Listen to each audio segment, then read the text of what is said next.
विकृत मानसिकतेच्या नराधमांच्या वासनाला आपल्या निष्पाप चिमुकल्या अजून किती काळ बळी पडणार? हा एक असा प्रश्न आहे जो आज संपूर्ण महाराष्ट्रातील प्रत्येक नागरिकाच्या, प्रत्येक आई वडिलांच्या काळजाला घरं पाडत आहे.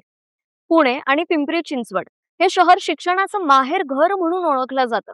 पण याच शहरातून पुन्हा एकदा मानवतेला काळीमा फासणारी, काळीज पिळवटून टाकणारी आणि अत्यंत संतापजनक घटना समोर आली आहे. पिंपरी चिंचवडच्या ताथवडे परिसरातून एकाच कुटुंबातील अवघ्या 4 ते 5 वर्षांच्या आणि 10 वर्षांच्या दोन निष्पाप अजाण सख्या बहिणींवर लैंगिक अत्याचार झाल्याचा धक्कादायक प्रकार उघडकीस आला आहे. विशेष म्हणजे हा अत्याचार करणारा नराधम कोणी अनोळखी व्यक्ती नसून पीडित चिमुकल्यांच्या शेजारीच राहणारा 65 वर्षांचा एक वृद्ध नराधम आहे. ताथवडे परिसरात घडलेल्या या अमानुष घटनेने संपूर्ण महाराष्ट्र सुन्न झाला आहे. चला समजून घेऊयात या घटनेचा नेमका घटनाक्रम काय आहे आणि हे धक्कादायक प्रकरण उघडकीस कसे आले. अवघ्या 10 वर्षे आणि 4 ते 5 वर्षांच्या दोन निष्पाप सख्या बहिणी. आरोपीचे नाव रमजान बनूसाब बागवन उर्फ रंजन बागवन, वय वर्षे 65. आरोपी हा ताथवडे परिसरात पीडित मुलींच्या शेजारीच राहतो आणि मजुरीचे काम करतो. पीडित चिमुकल्यांचे आई वडील देखील अत्यंत हालचालीच्या परिस्थितीत मजुरीचे काम करून आपल्या कुटुंबाचा गाडा चालवतात. मिळालेल्या प्राथमिक माहितीनुसार मे 2026 ते 27 जुलै 2026 या कालावधीत ही भयानक घटना घडली. जेव्हा पीडित मुलींचे आई वडील कामावर गेले असत आणि घरात कोणी नसे, तेव्हा या 65 वर्षांच्या आरोपीने 10 वर्षांच्या चिमुकलीचे तोंड दाबून तिला चाकूने पोट चिरेन अशी जीवे मारण्याची धमकी दिली.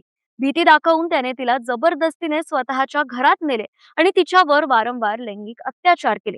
इतकेच नाही तर या वासनांध नराधमाने तिच्या अवघ्या 4 ते 5 वर्षांच्या लहान बहिणीलाही एका प्रसंगी अशाच प्रकारे तोंड दाबून स्वतःच्या घरात नेऊन तिच्यावर अत्याचार केल्याचा गंभीर आरोप तक्रारीत करण्यात आला आहे. हा भयानक प्रकार महिन्याभराहून अधिक काळ सुरू होता. पण हा धक्कादायक प्रकार अखेर उघडकीस कसा आला? पीडित 10 वर्षांच्या चिमुकलीच्या पोटात वारंवार तीव्र वेदना होऊ लागल्या. मुलीची प्रकृती बिघडल्यानंतर तिच्या पालकांनी अत्यंत मायेने तिच्याकडे विचारपूस केली. तेव्हा त्या चिमुकलीने तिच्यावर बेतलेला हा भयानक प्रसंग आपल्या आई वडिलांसमोर मांडला. दरम्यान आरोपी नराधम जेव्हा या मुलीला जबरदस्तीने आपल्या घरात घेऊन जात होता, तेव्हा परिसरातील एका प्रत्यक्षदर्शी महिलेच्या ही गोष्ट निदर्शनास आली होती. त्या महिलेने तात्काळ मुलीच्या आईला या संशयास्पद प्रकाराबद्दल सतर्क केले. आपल्या चिमुकल्यांवर झालेला हा अन्याय समजताच पालकांच्या पायाखालची जमीन सरकली. त्यांनी क्षणाचाही विलंब न लावता वाकड पोलीस ठाणे गाठले आणि आरोपी विरोधात तक्रार नोंदवली. तक्रार प्राप्त होताच वाकड पोलिसांनी घटनेचे गांभीर्य ओळखून तात्काळ सूत्रे हलवली. वरिष्ठ पोलीस निरीक्षक विठ्ठल साळुंखे यांच्या मार्गदर्शनाखाली पोलिसांनी 65 वर्षीय आरोपी रमजान बागवन याला तात्काळ ताब्यात घेतले आहे. आरोपीवर खालील गंभीर कायद्यानुसार गुन्हे दाखल करण्यात आले आहेत.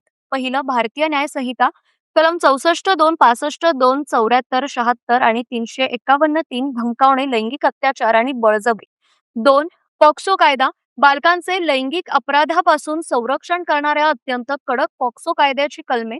3. अॅट्रॉसिटी अनुसूचित जाती जमाती अत्याचार प्रतिबंधक कायद्याअंतर्गत गंभीर गुन्ह्यांची नोंद. घटनेचे गांभीर्य लक्षात घेऊन पोलीस उपायुक्त प्रदीप जाधव, सहाय्यक पोलीस आयुक्त सुनील कुराडे, वरिष्ठ पोलीस निरीक्षक विठ्ठल साळुंखे आणि पोलीस उपनिरीक्षक स्वाती घुगे यांनी स्वतः घटनास्थळी भेट देऊन पाहणी केली आहे.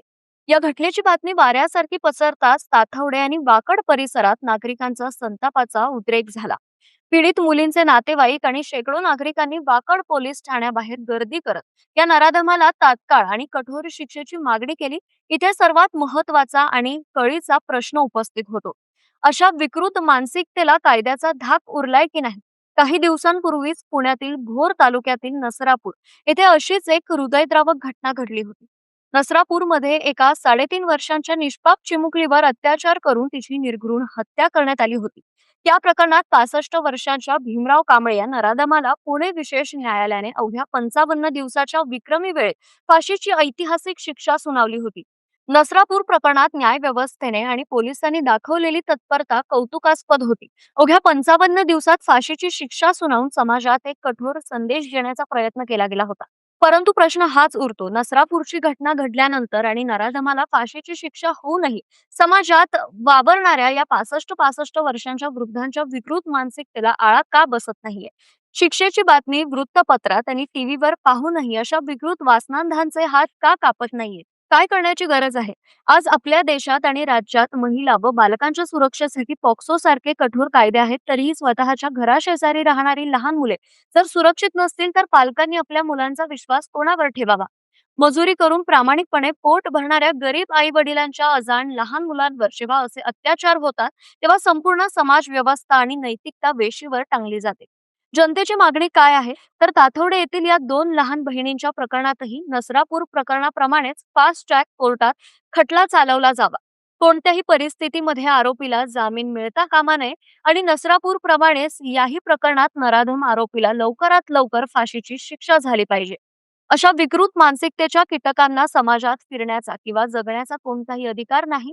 कायद्याची अंमलबजावणी किती वेगाने होते हे पाहणं महत्वाचं ठरेल. तुम्हाला काय वाटतंय? अशा नराधमांना रोखण्यासाठी कायद्यात आणखी कोणते कठोर बदल व्हावेत? कमेंट करून नक्की सांगा.